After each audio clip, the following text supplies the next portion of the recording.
Okay, so if you're a designer, you know this feeling all too well. You have a great conversation with a potential client, you're getting excited, you send over all the details, and then crickets. Absolute silence. Well, in this explainer, we're going to break down exactly why that happens and, more importantly, how you can make it stop. I mean, this just hits a nerve for every single creative out there, right? It's that awful, frustrating moment when a lead you were so sure about just vanishes into thin air. And it leaves you wondering, what did I do wrong? Were they ever serious in the first place? Did they secretly hate my portfolio? It's honestly the first place our minds go. We think, wow, how rude can you be? It feels so personal, like this massive rejection. It's just so easy to assume the client is just totally inconsiderate for not even sending a quick, no thanks. But here's the uncomfortable truth. Ghosting? It's almost never a personal attack. It's actually a signal. It's feedback that somewhere in your process, something broke down. And you know what? That's actually great news, because it means you have the power to fix it. So let's get really specific here. We're going to walk through the 7 most common reasons a client goes completely silent. I want you to think of these as a diagnostic tool for your own client process. All right, breakdown number 1 happens right in your first message. A generic pitch just makes you totally interchangeable. I mean, think about it. The client has probably heard "I'm a passionate designer" about 10 times this week alone. But leading with a specific, sharp observation about their business, now that makes you a problem solver, not just another name in their inbox. Now, once you've got their attention as a problem solver, you have to avoid this next trap. This one kind of flips conventional wisdom on its head. We think asking these big, open-ended questions shows that we're thorough. But to a busy client, it just sounds like you're giving them homework. Instead, do the heavy lifting for them. Present a confident assumption. It's such a relief for the client, and it instantly positions you as the expert in the room. And being an expert means you have to guide them, not just present a bunch of stuff. A lot of designers think offering tons of options feels like a premium, white-glove service. But in reality, it just creates anxiety and indecision for the client. And you know what a confused client does? They procrastinate and then they ghost. You have to be their confident guide, give them one clear path forward, and make their decision incredibly easy. So you've laid out that clear path, and now it's time to talk about the cost. Look, a price tag without any context is just a random number they're going to argue with.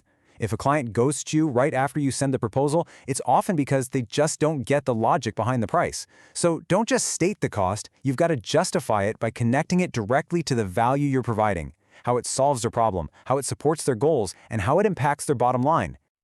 Oh, this one is huge. Clients do not buy files. They don't buy a brand guide. They buy what that brand guide does for them. They're buying results, they're buying confidence, they're buying a solution. You always have to translate your what, the deliverable, into their why, the outcome. That's what they're actually opening their wallet for. And to get them to actually open that wallet, you have to keep things moving. Let's be real, a lot of the time, ghosting is just procrastination in disguise. And a super vague closing like, "let me know what you think," is basically an open invitation for them to put it off. You have to maintain momentum. Always end your conversation with a clear, simple next step. It's not pushy, it's helpful. You're just keeping the ball rolling.